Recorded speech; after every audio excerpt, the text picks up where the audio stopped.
Madame, Monsieur, bonsoir et bienvenue à votre magazine Le Consommateur. Le riz, où en est la filière? C'est notre thème pour aujourd'hui. Le gouvernement a mis sur pied une stratégie pour développer la production locale et puis à l'horizon 2030 pour que l'on puisse être autosuffisant. Alors, la filière riz, où est-ce qu'on en est? Si ce sujet vous intéresse, vous faites bien d'être à votre magazine de consommateurs et installez-vous confortablement.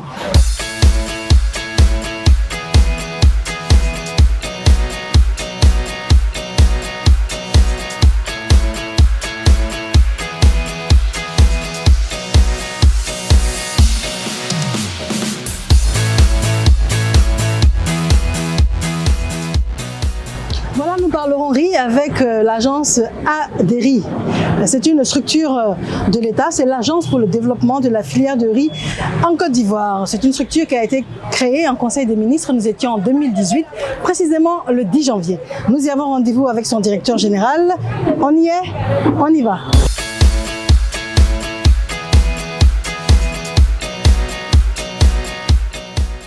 Bonsoir monsieur. Bonsoir madame. Merci de nous recevoir. De rien. Vous êtes monsieur Yacouba Dembélé, Oui. Vous êtes directeur général de ADERI. Oui. Pourriez-vous s'il vous plaît nous expliquer ce qu'est ADERI? L'ADERI, c'est l'agence pour le développement de la filière riz. C'est une agence étatique sous la tutelle du ministère de l'Agriculture, ministère d'État, ministère de l'Agriculture et du Développement rural, en charge du riz dans tous ses compartiments. Du local, bien sûr, de la production jusqu'au consommateur.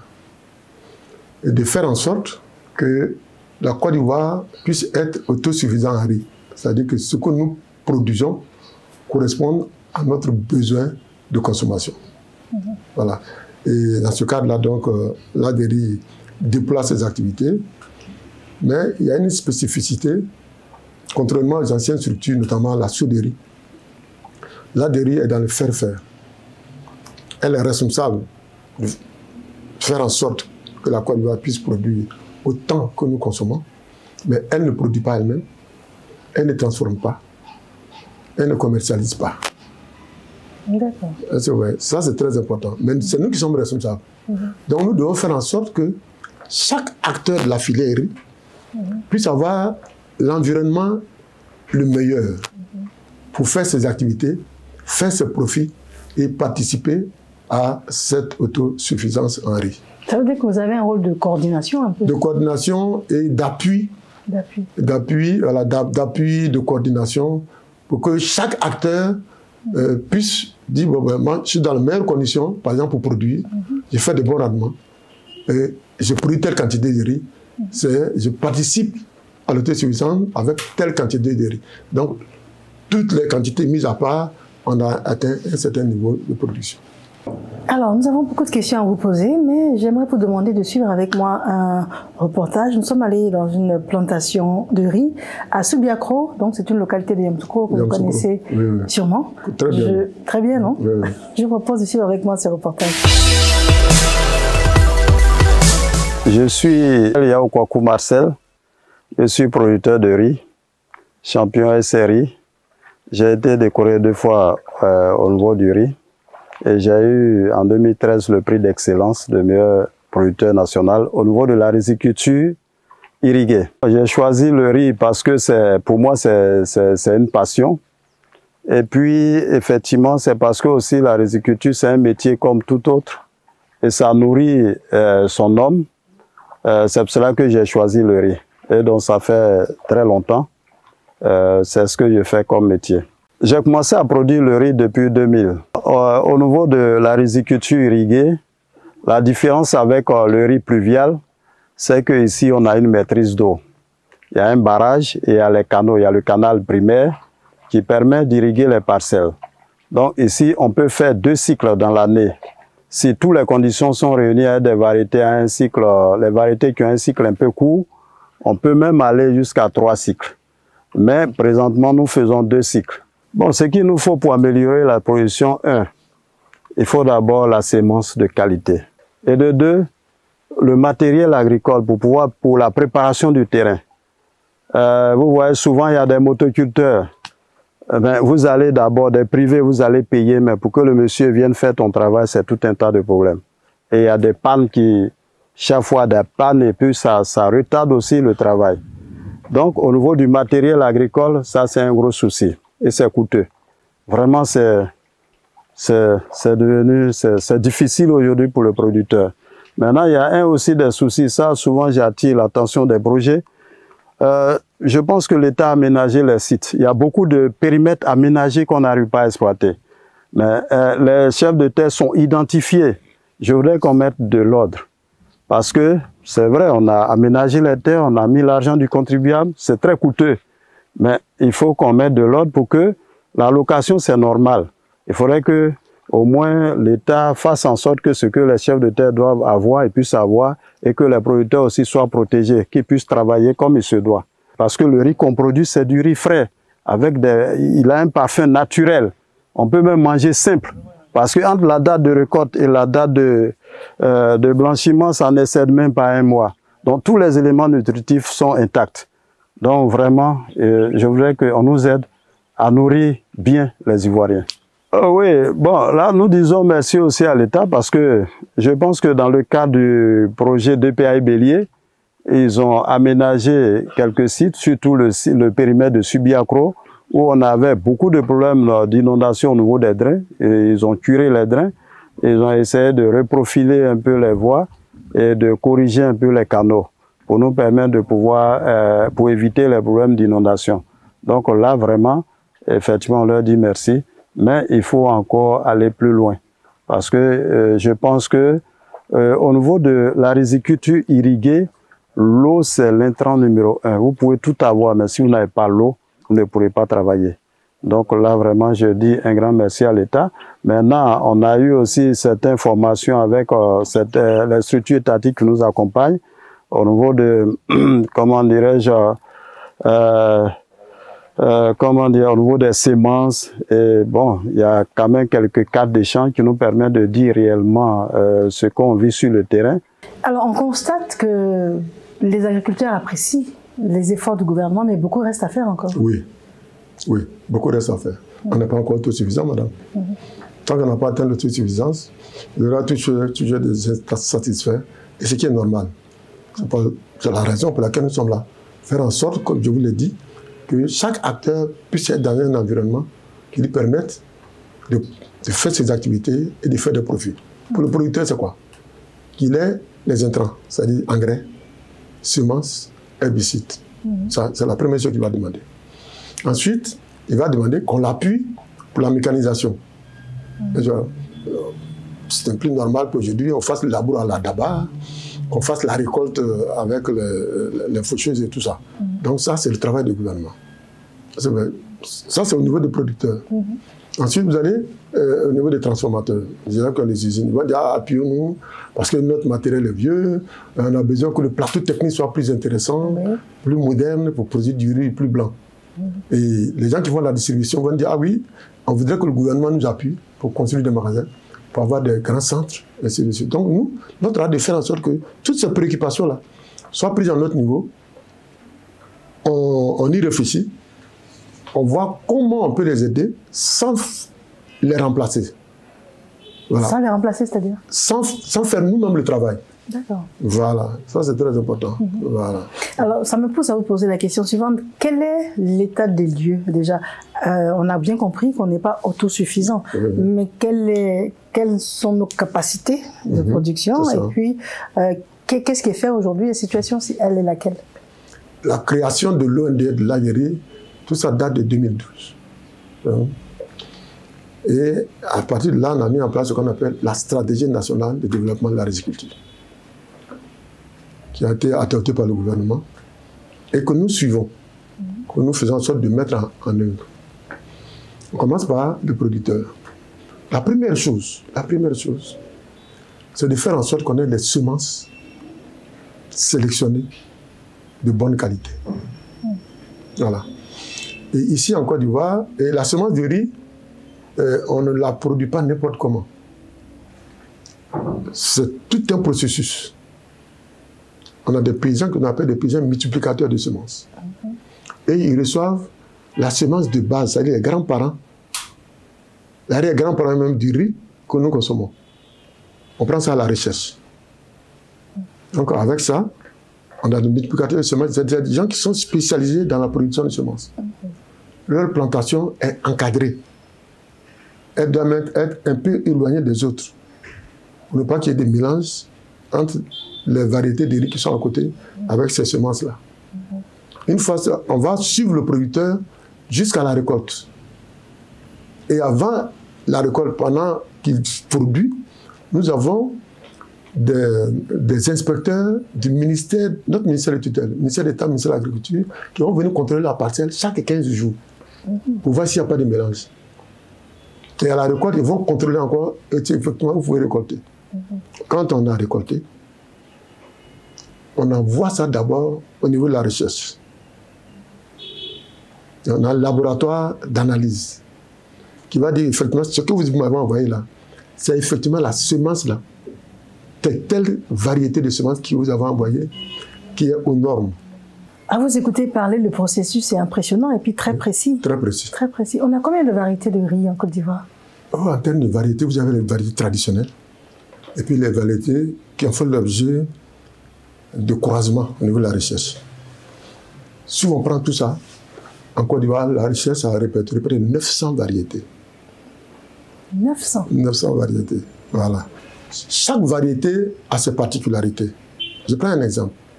Il y a une variété traditionnelle qu'on appelle le clémencé. Ça se trouve à l'ouest, dans la région de Mandanane-Diklo, et qui ne pousse qu'en montagne. C'est l'une des meilleures variétés qu'on puisse avoir. Quand vous le préparez, son odeur va prendre toute la maisonnée. Et puis les grains sont fins. C'est très bon à manger. Mais il a un défaut, cette variété, elle a un défaut. Quand elle arrive en maturité, quand les grains sont mûrs, si vous ne récoltez pas d'ici à demain, tout tombe. Donc c'est une perte. Voilà. Donc on peut faire de grandes superficies avec ça. Donc comme la variété est bonne, la recherche prend cette variété-là, elle va la combiner avec d'autres variétés qui vont lui permettre de rester sur l'épi pendant au moins 2-3 jours en attendant qu'on puisse venir récolter. Donc chaque variété a ses variétés. Je prends une autre variété. Le New Rice of Africa, le Nerica. Quand on dit Nerica, en Afrique, tout le monde est épaté. C'est une variété qui a été inventée en Afrique et tout, qui a des rendements importants, jusqu'à 7 tonnes hectares. Mais cette variété-là n'a pas pu rentrer en Côte d'Ivoire. Parce que l'Ivoirien est très pointu dans le riz qu'il mange. L'Ivoirien veut que quand il prépare le riz, une fois qu'il a fini de préparer, au moins 2 heures de temps après, il reste encore mou. Or, c'est une variété, après ça, ça devient dur. Donc cette variété, elle n'a pas pu rentrer en Côte d'Ivoire. On a beau faire, on a essayé partout. Les gens disent non, votre variété là, c'est pas bon. Donc chaque variété a ses caractéristiques. Donc au niveau de la recherche, le contact que nous avons avec, que la recherche a avec les producteurs, avec le consommateur, essaie de voir quel est le riz que les Ivoiriens veulent. Quels sont les éléments que les Ivoiriens veulent dans le riz. Ils veulent quoi? Que ce soit un riz qui sente bon. Deuxièmement, que ce soit un riz qui reste mou, même 2 heures de temps après la cuisson. Et ils ne veulent pas un riz qui soit trop gros. Donc il y a des caractéristiques précises que l'Ivoirien recherche dans le riz qu'il mange. Donc la recherche va faire tout pour chercher ces caractéristiques-là, pour les trouver dans le riz qu'elle va découvrir. Mais en même temps, il y a des caractéristiques que le paysan voudrait avoir sur le riz. Le paysan aussi? Le paysan, oui. Il faut qu'il ait un bon rendement. Oui, d'accord. Si vous mettez du riz, il sort 500 kilos. Il y a un autre riz qui dort 7 tonnes, mais lui, il veut le riz de 7 tonnes. Est-ce que le riz de 7 tonnes convient au goût du consommateur? Donc, tout ça mis ensemble a permis à la recherche de sortir à peu près 8 à 9 variétés aujourd'hui, sur lesquelles on peut compter. Mais sur les 8 à 9 variétés, nous-mêmes, là, l'État doit faire quand même des choix. Il doit habituer l'Ivoirien à 2, à 4, 5, 6 variétés maximum qui doivent être connues sur l'ensemble du territoire. Ensuite, toujours au niveau de la recherche, nous avons des coopérations avec d'autres institutions. Par exemple, Africa Rice, qui est une institution de recherche sur l'ensemble de l'Afrique, qui fait des recherches de variétés. Nous avons ici une grande coopération avec la Chine qui date de près de 35 ans. Et cette coopération nous a permis d'avoir des variétés qui sont très prisées des Ivoiriens. Donc on prend tout ça en compte pour trouver des variétés qui peuvent convenir aux Ivoiriens. Sans quoi, aujourd'hui, nous tablons sur à peu près 6 à 7 variétés, 3 pour le riz irrigué, 3 ou 4 pour le riz irrigué, 3 ou 4 pour le riz pluvial que nous sommes en train de mettre en place. On a du riz ici sur la table. Alors quand je vois ça, dites-moi ce que c'est, parce que ça ressemble à peu près à ce que... Ça par exemple, oui, on appelle ça, c'est une variété qu'on appelle Acadie. Acadie. En Gula, ça veut dire c'est bon, c'est goût. Et vous allez voir, voilà. Vous voyez, beaucoup d'Ivoiriens, quand ils parlent de riz local, ils disent, ah, moi je vais dire Danané. Voilà, ils disent Danané. Faites voir. Riz Danané. Ils disent Danané. Ça, ils sont prêts à payer le prix qu'il faut pour avoir ce riz-là. Vous voyez. Oui. Mais le défaut de ce riz, son rendement n'est pas très important. Ok. Voilà. Mais vous voyez comment c'est fin, c'est long fin, et tout ça. Et quand vous le préparez aussi, il a une bonne odeur. Bonne odeur. Voilà. Donc la recherche dit comment je vais corriger les défauts de ce riz. Il y a beaucoup de choses à nettoyer dedans, on dirait. S'il vous plaît. Il y a beaucoup de choses à nettoyer dedans. Oui, ça on a pris ça en vrac. C'est pas à commercialiser. D'accord. Voilà. Donc la recherche dit, ben, c'est le riz d'anané ils veulent. Quelles sont les qualités qu'il y a dans le d'anané? On trouve ces qualités-là. Et puis on fait des croisements. Et on sort des riz Acadie. Qui a les mêmes choses que d'anané, mais qui a un rendement plus important. Donc, on fait un croisement comme ça. On fait un croisement, voilà, qui nous permet d'avoir la même chose que d'anané. C'est le d'anané on prend, on le croise avec d'autres variétés qui ont un rendement plus important. Voilà. Le d'anané, au maximum 1 tonne hectare. Alors que là, vous avez 4 tonnes, 5 tonnes hectare. Voilà. Donc, la complexité de votre tâche, c'est de satisfaire le producteur et de satisfaire le consommateur. Quelle est la stratégie mise sur pied pour que justement tous ces différents leviers puissent agir au même moment? Voilà. Je vous ai dit au départ que, en ce qui concerne les semences, pour atteindre l'autosuffisance, c'est lent. Parce que tu ne peux pas réussir sur un pan de la filière et puis les autres pans ne sont pas bons. Si tu produis beaucoup de paddy, il faut que tu aies beaucoup de machines. Donc, c'est lié. Donc, la stratégie, je vous ai parlé de, premièrement, c'est de produire la semence de bonne qualité et en quantité. Nous avions un seul centre de conditionnement de production de semences.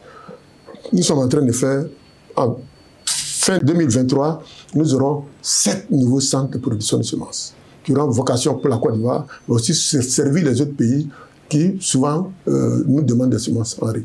Ça, c'est la première chose. La deuxième chose, faire en sorte que le travail du producteur soit moins pénible. Donc, un gros travail de mécanisation. Vous savez, madame, en Côte d'Ivoire, il y a eu beaucoup de mécanisation. Si vous voulez répertorier le nombre de tracteurs qui ont été utilisés en Côte d'Ivoire depuis l'indépendance, c'est des millions. C'est quel résultat? On ne peut pas donner tracteur aussi à tout le monde. Mais le plus important, c'est qu'un paysan qui veut que son labour soit fait, qu'il soit fait. Soit la récolte, il fasse la récolte. Nous, au lieu de donner un tracteur à tout le monde, souvent qui n'est pas bien utilisé, nous avons mis en place un dispositif dans le cadre de notre stratégie pour créer des prestataires de services. C'est-à-dire des jeunes que nous encadrons. Nous faisons en sorte qu'ils aient une structure organisée, une petite et moyenne entreprise, une PMA, et nous l'équipons. On vous donne les équipements, mais ce n'est pas gratuit. Vous donnez une caution, et ensuite on vous donne les équipements. Il y a des tracteurs, il y a des faucheuses, il y a des moissonneuses. On vous donne un kit. Et avec ce kit, vous êtes en relation avec un certain nombre de paysans. Il y a un monsieur qui vous appelle, ah, moi je dois faire mon labour. Donc vous venez, vous faites son labour. À travers un contrat que vous avez, et les paysans vont payer à la récolte. Il y a un qui dit, ah, moi, j'ai 10 hectares, j'ai 2 hectares à récolter. Il vient avec sa moissonneuse, il fait la récolte pour vous, et vous payez à la récolte. Donc, ça nous permet de mécaniser, est-ce que vous voyez, la culture du riz. Ça, c'est le deuxième aspect. Voilà. Le troisième aspect, c'est la transformation. Et un des avantages de la mécanisation, c'est qu'en Côte d'Ivoire, de manière traditionnelle, on perd 30% de la récolte. 30% de la production à la récolte. Pourquoi? On appelle les pertes post-récolte. Vous avez un grand champ de riz. Vous allez récolter comment? Les faucilles. Vous coupez. Vous coupez. Quand vous coupez, ça va, vous faites une botte, on met ça de côté. Mais pendant que vous êtes en train de mettre de côté, il pleut. Il y a une partie qui se détache. Ensuite, quand vous allez battre, il y a une partie qui se détache. Vous allez sécher, il y a une partie qui se détache. En Côte d'Ivoire, tout ça est estimé à 30% de la production. Et pourtant, ça pouvait être réduit. Absolument. Donc, avec la mécanisation, c'est des machines qui viennent faire tout ce travail. La machine passe, elle les récolte, et puis maintenant, les graines sont déjà dans le sac. Donc, on réduit les pertes post-récolte, on diminue la pénibilité du travail. À travers des prestataires de services que nous avons promus depuis pratiquement 2 ans aujourd'hui, vraiment ça prend, c'est en train de prendre. Ça, c'est là. Ensuite, je passe à la transformation. Aujourd'hui, nous avons installé 63 usines de 10 000 tonnes par an, qui font 2 tonnes de riz par an, qui sont du riz de bonne qualité. Ce sont ces riz-là que vous trouvez aujourd'hui sur le supermarché. Nous avons installé 63 que nous avons donné au secteur privé. Des coopératives, des groupes de jeunes, depuis pratiquement 3-4 ans aujourd'hui. Mais le secteur privé lui-même a vu l'intérêt de ça. Ces machines-là, aujourd'hui, nous sommes à 420 à travers la Côte d'Ivoire. 420 usines de 10 000 tonnes par an. Donc, vous voyez l'engouement. Ensuite, dans notre programme, il faut des usines d'un certain standing quand même. Nous sommes en train d'installer 30 usines de chacune 25 000 tonnes par an. Donc ça, aujourd'hui, on peut dire que nous avons installé environ 19. Ça aussi, nous avons cédé au secteur privé. Tout ça sera cédé au secteur privé. D'accord. Donc, je dis, voilà. Donc, au niveau de la transformation, la Côte d'Ivoire n'a rien envie à quoi que ce soit. Aujourd'hui, notre capacité de transformation est supérieure à la production que nous avons aujourd'hui. Donc, ce n'est plus un frein. Ça coûte combien? Est-ce que le riz local est plus cher que le riz importé? Voilà. On nous pose cette question. Il faut comparer ce qui est comparable, madame. Si vous dites, vous comparez le riz d'Enikacha à notre riz qui est du semi-luxe, vous faites une mauvaise comparaison. Ça sera moins cher. Mais vous n'allez jamais comparer ça à du riz de luxe qui se vend à 600 et 700 francs le kilo. Nous, notre riz que nous avons, il commence à 400 francs. Et il va jusqu'à 550-600 en fonction du goût du consommateur. Et rapidement, la consommation du riz en Côte d'Ivoire. Vous avez 2% des personnes du riz qui est du riz de luxe. Et ils sont dans les supermarchés, c'est du riz basmati, c'est du riz vraiment. Vous avez à peu près 18% qui consomment du riz bas de gamme. Ça, là, vous avez tout ça. Et puis vous avez 80%. Nous qui nous intéressons. Les 80%, c'est eux qui sont capables d'acheter du riz entre 450 et 600 francs. Voilà. Alors 450, 600 francs, est-ce que vous pouvez nous garantir que, d'abord, on a compris que c'est un riz de qualité. Oui. Maintenant, je parle du conditionnement. Oui. Parce que, malheureusement, on a à l'esprit du riz en vrac. Donc, les sacs sont déjà ouverts. On pense aux petites bestioles qui peuvent rentrer, on pense aux grains aux cailloux également, et on se dit que vaut mieux acheter un truc qui est bien scellé en boutique ou en supermarché, et puis on l'achète, au moins on est sûr, il n'y a pas de mauvaise surprise ni de cailloux dedans. Donc ça veut dire que c'est une fausse image. Aujourd'hui, de riz, nos distributeurs ont conscience que on va acheter leur riz quand on compare leur riz au riz qui vient de l'international. Là, vous voyez. Là, on achète aujourd'hui à la vue. Rien que ça, les gars achètent ou bien n'achètent pas. Donc aujourd'hui, les gens, il y a une volonté de mieux présenter le riz local de la part de nos distributeurs. Et les distributeurs aujourd'hui, ce n'est plus la bonne femme, il y en a au marché. Non, c'est des gens qui ont Bac plus 3, Bac plus 4, qui sont installés, qui ont un réseau de distribution, qui ont des véhicules et qui font leur travail. Mais, comme je l'ai dit toujours, la quantité n'est pas encore suffisante pour que on soit visible partout. Et puis, on avait un gros souci, c'est la communication. La communication. Voilà. On n'a pas beaucoup communiqué sur le riz. Je pense que ces émissions comme la vôtre vont nous permettre de faire connaître le riz local en Côte d'Ivoire. D'accord, là je pense qu'on a convaincu tes spectateurs. En tout cas, merci infiniment de nous avoir reçus. On y voit beaucoup plus clair. Ouais. Et on réalise qu'il est opportun de consommer le riz local. Ouais. C'est un riz de qualité. Et c'est un riz qui sera vraiment accessible, qu'il est prévu pour 2025, que nous soyons autosuffisants en production locale de riz. Merci d'avoir été là et je vous dis bonsoir.